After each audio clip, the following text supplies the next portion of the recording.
오늘부터 성막에 관하여 말씀을 드리고자 합니다. 사실 작년 사신들 특별 새벽 기도에 18회에 걸쳐서 성막을 강해한 바 있습니다. 그러나 출애굽기 25장부터 마지막 40장까지 성막과 관련된 말씀이 계속 증거되기 때문에 좀 더 자세히 성막을 강해하고자 합니다.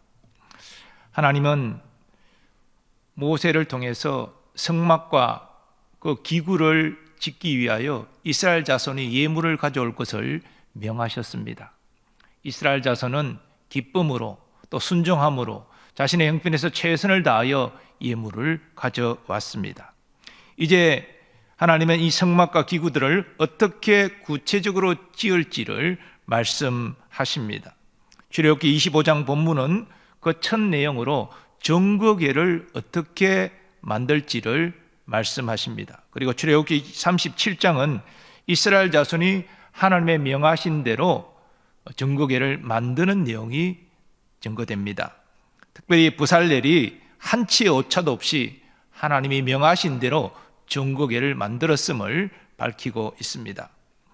오늘 본문에서 하나님은 모세에게 정거궤를 어떻게 만들어야 되는지 그 치수까지도 정확하게 말씀하십니다. 10절 말씀, 그들은 조각목으로 궤를 짜되 길이는 2규빗 반, 너비는 1규빗 반, 높이는 1규빗 반이 되게 하여.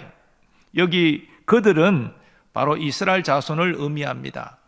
모세가 하나님께 성막과 그 기구를 어떻게 만들지 명령을 받았지만 모세가 만들 수는 없는 노릇이고 제조가 있는 이스라엘 자손 중에서 이 모든 성막과 기구들을 만들어야 했습니다.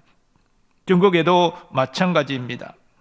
정거궤는 다른 성전 기구처럼 조각목으로 기본형을 만들었습니다. 이 조각목은 광야에서 흔히 구할 수 있는 제목으로 재질이 단단한 그런 제목이었습니다. 오늘 구체적인 치수는 길이가 2규빗 반, 약 1m 12cm, 그리고 너비는 1규빗 반, 또 높이도 동일하게 1규빗 반 67cm 정도 됩니다. 이렇게 직사각형 박스 모양으로 정거궤를 만들어서 안팎을 순금으로 둘러쌌습니다. 그림을 보시면 참고가 되겠는데요. 그런데 이 정거궤 위쪽 가장자리로 돌아가며 또 금태를 다시 두르게 됩니다. 그리고 정거궤 하단 네 모서리에 부어 만든 금고리를 각각 답니다. 그리고 2개의 채로 그 금고리를 꿰었습니다. 채는 조각목으로 만들고 금으로 둘러쌌습니다. 하나님은 정거궤에 채를 꿰n 그대로 둘 것을 명하시는데 이는 채를 꿰다가 뺐다가 할 경우 자칫 사람의 손이 이 거룩한 정거궤에 닿을 수 있었기 때문입니다.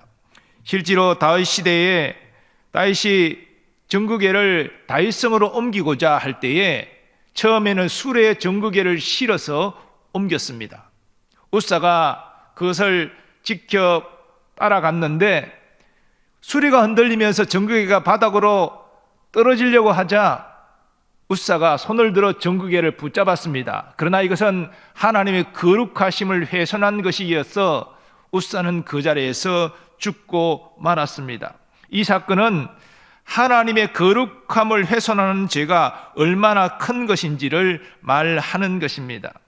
그리고 채를 고리에 꿰n 채로 그대로 두는 또 다른 이유는 바로 구름 기둥이 떠올라 이동할 때 레위지파 고핫 자손들이 이 채를 붙잡고 어깨에 매서 정거궤를 빨리 운반해야 됐기 때문입니다. 신속한 이 이동을 위해서라도 채는 고리에 꿰n 채로 그대로 두어야 했습니다. 그리고 하나님은 모세에게 정거궤를 덮을 뚜껑을 만들라 명하십니다. 이 뚜껑은 조각목이 아닌 순금으로 만들어야 했습니다. 하나님께서 정거궤 뚜껑 위에 임하시기 때문입니다. 이 뚜껑의 크기는 길이가 2규빗 반이고 또 너비가 1규빗 반으로 정거궤와 그 크기가 동일합니다. 정거궤 뚜껑이니까 그 치수는 동일할 수밖에 없겠지요. 하나님은 정거궤 뚜껑을 속죄소라 칭하시는데 이것은 하나님께서 이스라엘 자손의 죄를 속하시는 자리라, 그런 의미입니다. 킹 제임스 영어 성경은 속죄소를 하나님이 죄인에게 은혜를 베푸시는 자리라는 의미의 시은자로 번역하고 있습니다. 속죄소에 임하신 하나님께서 이스라엘 자손이 드리는 제사를 연락하시고 죄사함의 은혜를 베푸신다는 것입니다. 또 하나님은 모세에게 속죄소 양 끝에 금으로 그룹 둘을 쳐서 만들라 명하십니다. 그룹은 하나님을 찬양하며 섬기는 천사입니다. 이 그룹의 모양은 사람의 얼굴로, 그리고 어깨에는 두 날개가 뻗쳐 있는 그런 모습입니다. 하나님은 그 두 그룹의 얼굴을 속죄소로 향하게 하시고, 그리고 그 날개로 속죄소를 덮도록 만들라 명하셨습니다. 이것은 저들이 정극의 안에 있는 그 십계명의 두 돌판을 지키는 역할을 감당하고, 또 속죄소에 임하는 하나님을 섬기는 역할을 감당해야 했기 때문입니다. 하나님은 자신이 속죄소 위 두 그룹 사이에 임해서 이스라엘 자손을 위하여 모세가 행할 모든 일을 이루겠다라고 말씀하십니다. 그리고 모세는 하나님의 말씀을 받아서 그대로 이스라엘 자손에게 전달했습니다.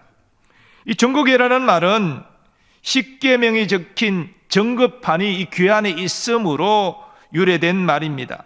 그리고 십계명이 적힌 두 돌판을 정국이라 부르는 것은 이 십계명의 두 돌판이 하나님과 이스라엘 자손의 언약의 증거이기 때문입니다. 그래서 정국에는 법궤 혹은 언약궤 이렇게 불리기도 합니다. 정국에는 성막 기구 중에서 유일하게 지성소에 위치하는 그런 기구입니다.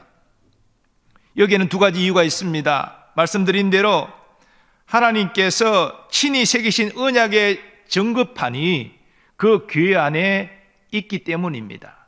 하나님과 이스라엘 자손의 언약의 증거가 이 정국의 안에 들어있기 때문에 이것은 가장 안쪽에 지성소에 위치했던 것입니다. 또 한 가지 중요한 것은 하나님께서 정국의 뚜껑인 속죄소에 임하시기 때문입니다. 속죄소는 하나님께서 모세를 통하여서 이스라엘 자손에게 말씀하시는 곳입니다. 또한 속죄소는 하나님께서 이스라엘 자손에게 은혜를 베푸시는 곳입니다. 또 속죄소는 대속죄일에 대제사장이 희생제물의 피를 가지고 와 뿌림으로 하나님께서 이스라엘 자손을 용서하시는 그런 것입니다. 그러므로 속죄소는 우리 주 예수 그리스도를 예표합니다. 우리는 그리스도 안에서 하나님의 말씀을 받습니다. 우리는 그리스도 안에서 하나님의 은혜를 경험합니다. 또 우리는 그리스도 안에서 하나님의 용서를 경험합니다. 그러므로 우리는 그리스도 안에서 제사함과 구원의 확신을 가지고 부활의 소망으로 충만해야 하는 것입니다. 여러분이 그리스도 안에서 제사함과 구원을 확신하는 은혜가 있기를 바랍니다. 그리고 그리스도 안에서 약속된 영광의 부활의 소망을 굳게 붙잡고 믿음으로 승리하며 살아갈 수 있기를 축원합니다. 그런데 히브리서 기자는 정극의 안에 십계명의 두 돌판만이 있는 것이 아니고 또 만나를 담은 항아리와 아론의 쌍난 지팡이가 함께 있다라고 그렇게 증거하고 있습니다. 무슨 경로로 십계명의 두 돌판과 더불어서 만나를 담은 항아리와 아론의 쌍난 지팡이가 이 정극의 안에 보관되어 있었던 것일까요? 성경에는 이와 관련해 어떤 말씀을 하고 있는 것입니까? 먼저 만나 항아리와 관련된 말씀이 있습니다. 모세가 아론에게 이르되 항아리를 가져다가 그 속에 만나 한 오멜을 담아 여호와 앞에 두어 너희 대대로 간수하라.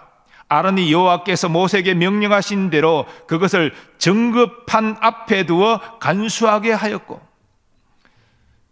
하나님께서 모세를 통하여서 이 말씀을 하실 때에는 정극궤가 만들어지기 전입니다. 단지 하나님이 주신 정급판, 즉 하나님이 친히 기록한 십계명의 두 돌판이 이스라엘 자손에게 있었을 뿐입니다. 제가 앞에 봉독한 말씀에서 아론은 이 만나를 담은 항아리를 정급판 앞에 두어 간수하게 하였다라고 제가 말씀을 드렸습니다. 정급판 앞에 만나를 담은 항아리가 있었던 거죠. 그런데 이제 정국회가 완성이 되었습니다. 그래서 정급판은 정국이 안으로 들어갔습니다. 그러면 정급판 앞에 있었던 만나 항아리도 자연스럽게 이 정국의 안으로 들어가 보관되는 것이 자연스러운 일일 것입니다. 그리고 아론의 쌍난 지팡이도 관련된 말씀이 있습니다. 여호와께서도 모세에게 이르시되 아론의 지팡이는 정국의 앞으로 도로 가져다가 거기 간직하여 반역한 자에 대한 표징이 되게 하여 그들로 내게 대한 원망을 그치고 죽지 않게 할지니라. 모세가 곧 그같이 하되 여호와께서 자기에게 명령하신 대로 하였더라. 여호와께서 모세에게 이 명령을 하신 것은 정국회가 만들어진 이유입니다. 그래서 처음에는 아론의 쌍난 지팡이가 정국의 앞에 두어졌을 것입니다. 근데 문제가 생겼습니다. 정국에는 고정된 것이 아닙니다. 이스라엘이 광야 생활을 할 때 구름 기둥이 떠올라 움직이면 레위지파 고핫 자손들이 이 궤를 어깨에 메고 그대로 이동해야 됩니다. 그러면 이 정국의 앞에 있던 아론의 지팡이는 어떻게 이동해야 됩니까? 그래서 처음에는 정국의 앞에 아론의 지팡이가 있었지만 이 보관과 이동에 문제가 있어서 그 이후에 어느 시점에 자연스럽게 언약궤 안으로 아론의 쌍난 지팡이도 보관된 것으로 보입니다. 그런데 솔로몬 시대에 솔로몬 성전이 완성이 되고 이제 이 정국궤를 지성소 안에 모시려고 할 때 솔로몬 왕이 보니까 정국궤 안에 십계명 두 돌판 외에는 아무것도 없었습니다. 만나를 담은 항아리와 아론의 지팡이는 어디로 간 것일까요? 추측컨대 사울 왕 때 블레셋과 전쟁하면서 이 언약궤를 이 정국궤를 앞세우고 전쟁했는데 처음에는 승리했습니다. 그러나 이후에 블레셋 사람들이 용기를 내어 공격함으로 대패하고 이 정국궤를 빼앗기고 맙니다. 블레셋 군대의 정국궤를 빼앗겼을 때 이 만나를 담은 항아리와 아론의 지팡이가 소실되지 않았을까 그렇게 추정이 됩니다. 물론 오늘날은 정국궤도 어디 있는지 모르고 또 정국궤 안에 있었던 하나님이 친히 기록한 십계명의 두 돌판도 어디 있는지 모릅니다. 이 또한 남유다가 바벨론의 공격을 받고 나라가 망하고 성전이 무너지고 모든 성전 기구가 약탈당할 때 그때 소실된 것으로 보입니다. 아마 바벨론으로 가져갔겠죠. 그 이후에 어디 있는지 오늘날까지 알려지고 있지를 않습니다. 그러면 정국궤 안에 있었던 십계명의 두 돌판 또 만나 항아리 그리고 아론의 쌍난 지팡이는 어떤 영적 의미가 있습니까? 이 정국궤는 지성소에 위치할 정도로 이 성막의 기구 중에서 가장 중요한 물건인데 그 정국궤 안에 이 세 가지 물건이 있었다면 이것은 영적인 의미가 분명히 있지 않겠습니까? 그래서 각각을 통해 하나님이 주시는 영적 교훈을 여러분에게 말씀드리고자 합니다.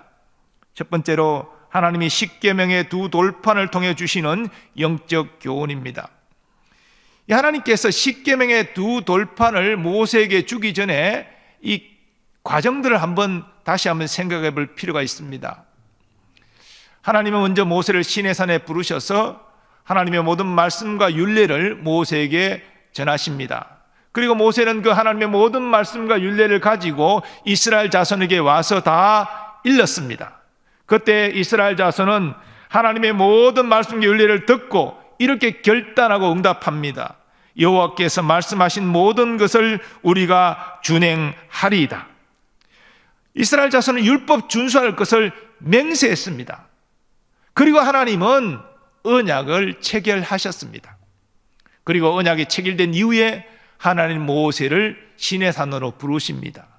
그리고 언약의 증거로서 이 십계명의 두 돌판, 하나님이 친히 십계명을 기록한 이 두 돌판을 모세에게 주십니다. 그런데 이스라엘 자손은 모세가 시내산에 올라가고 나서 40일 동안 머물렀기 때문에 저들 입장에서는 왜 빨리 오지 않는가? 초조하고 불안해지기 시작했습니다. 그래서 아론을 협박해서 우리가 여호와께 제사를 드리려고 하니까 빨리 무엇인가 형상을 만들어라. 그래서 금송아지가 나온 겁니다.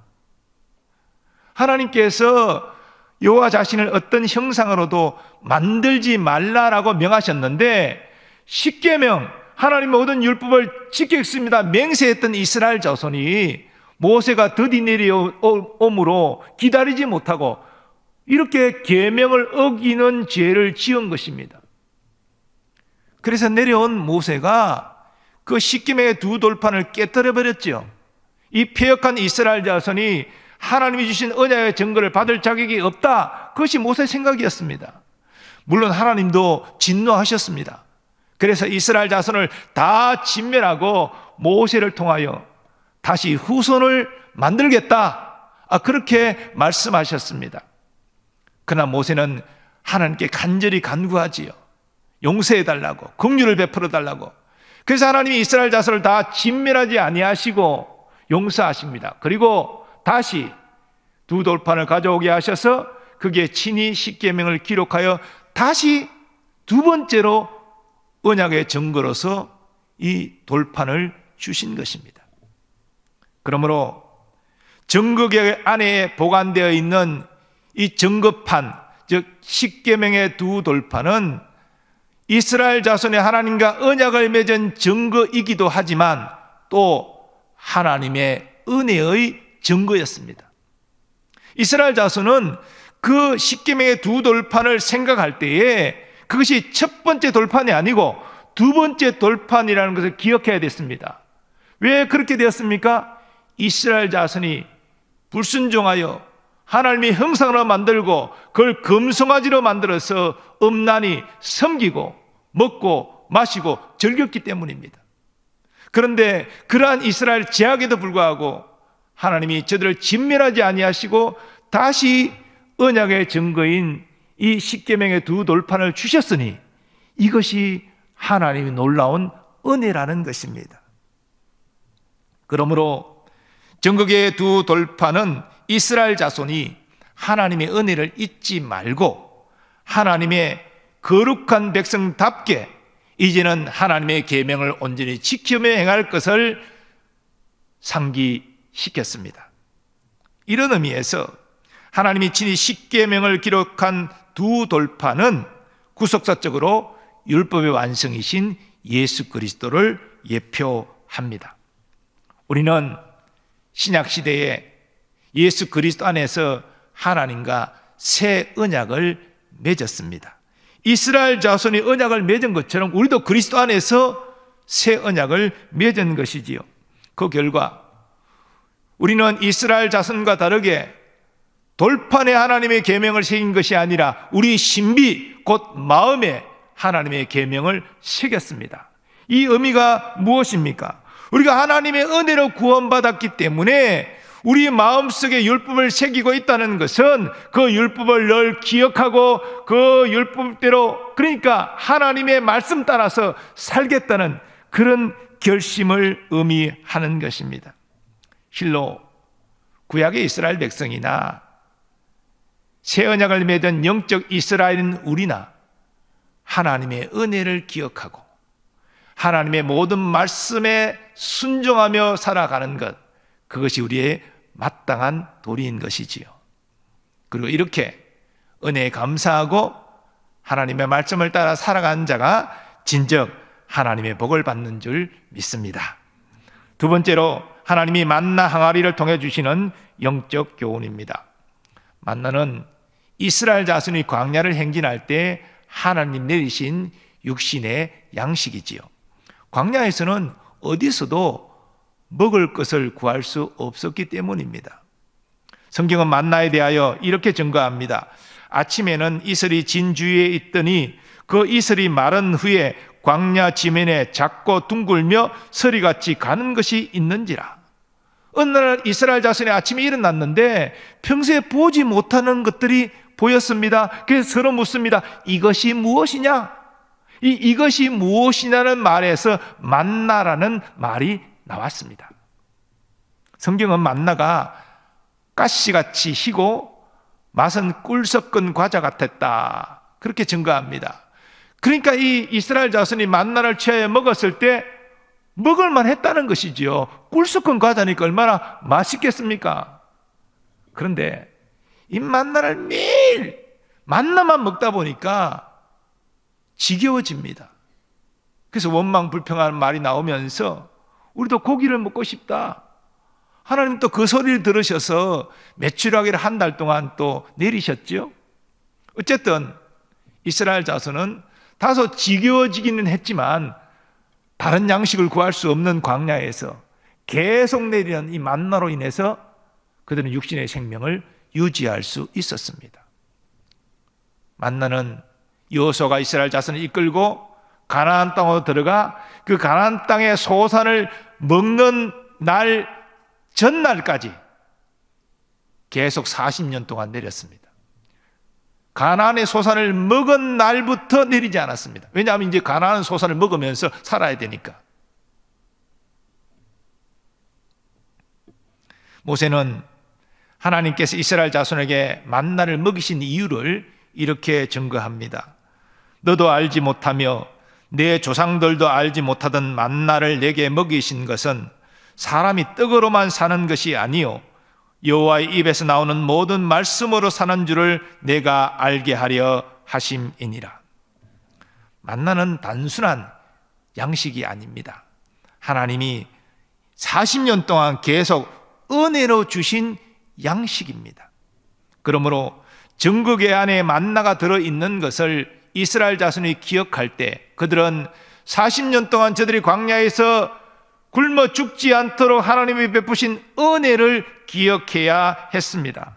그리고 그 은혜에 감사하면서 마땅히 하나님 말씀에 순종해야 했습니다.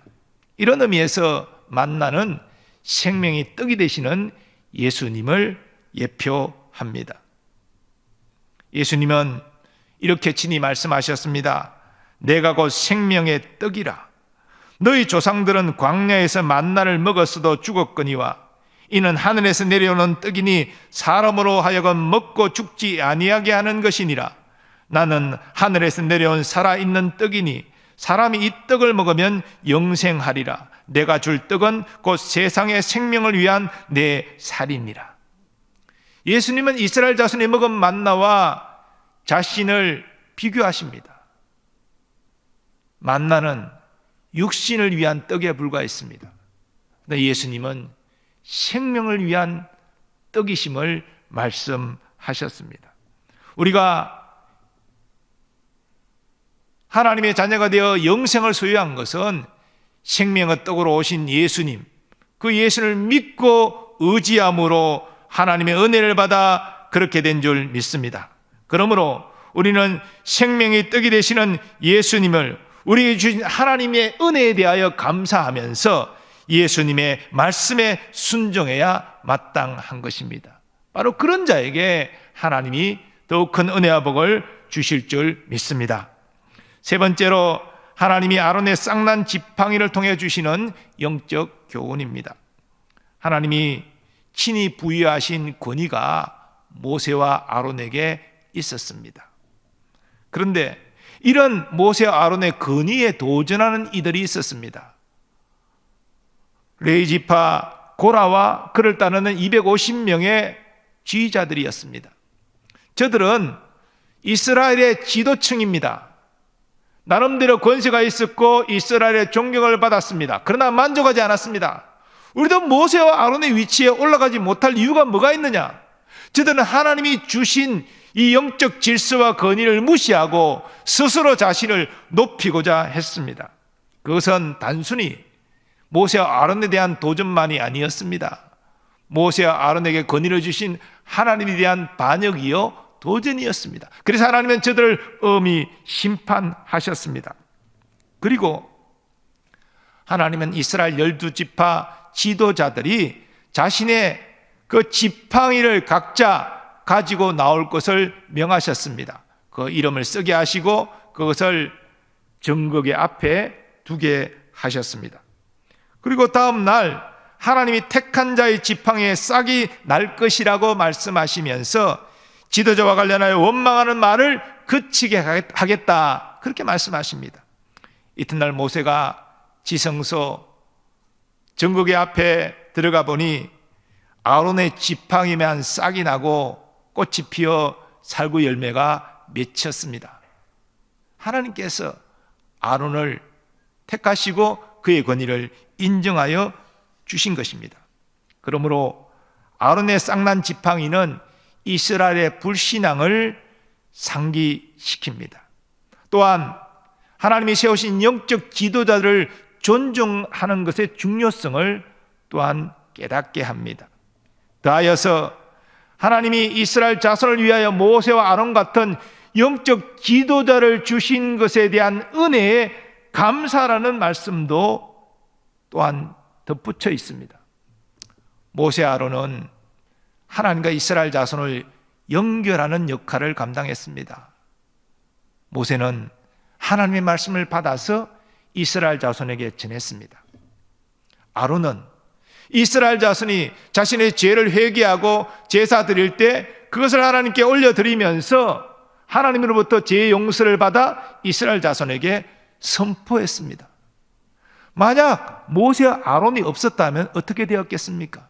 이스라엘 자손은 하나님의 말씀을 듣지 못했습니다. 저들은 하나님이 너무나 두려워서 하나님이 직접 말씀하지 마시고 모세를 통하여 말씀하십시오, 그렇게 예언했던 자들입니다. 또 아론이 없었다면 저들은 하나님의 용서를 경험하지도 못했을 것입니다. 하나님이 모세와 아론을 세워주셨기 때문에 저들은 하나님의 말씀을 받을 수 있었고 하나님의 용서를 경험할 수 있었던 것입니다. 이런 의미에서 하나님이 세우신 권위자 모세와 아론 역시 예수 그리스도를 예표합니다. 예수님의 말씀은 곧 하나님의 말씀이었습니다. 하나님이 예수 그리스도 중보자를 통하여 우리의 모든 죄를 용서하시고 우리를 구원하셨습니다. 그러므로 우리는 이 언약궤 안에 아론의 쌍난 지팡이가 있는 것을 통하여 이스라엘 자손이 하나님의 은혜를 깨닫고 권위자들을 존중하며 하나님 말씀에 순종했던 것처럼 우리 또한 우리의 중보자 되시는 예수 그리스도 안에서 우리에게 은혜를 주신 하나님께 감사하면서 하나님의 말씀에 순종하는 것이 중요한 것입니다. 특별히 교회 지도자들로 세워진 그런 직분자들은 예수님의 섬김의 종의 자세를 본받아 성도들을 위해 군림하는 자세가 아니라 겸손히 섬기는 자세로 주의 일을 감당해야 마땅할 것입니다. 예수님께서 우리를 위하여 친히 섬기셨듯이 교회 지도자들도 그렇게 섬겨야 하는 것입니다. 그럴 때에 교회 지도자들도 하나님의 칭찬과 복을 받게 될 줄 믿습니다. 또 모든 성도들은 하나님이 아론의 지팡이를 통하여 아론에게 주신 권위 인정하여 주셨듯이 하나님이 교회에 세우신 권위자들을 인정하고 순복하는 것이 하나님께 순종하는 것임을 깨달아 그렇게 존중하고 순복하는 그런 결단이 있으시기를 바랍니다. 그런 자에게 하나님의 칭찬과 상급이 주어지게 될 줄 믿습니다.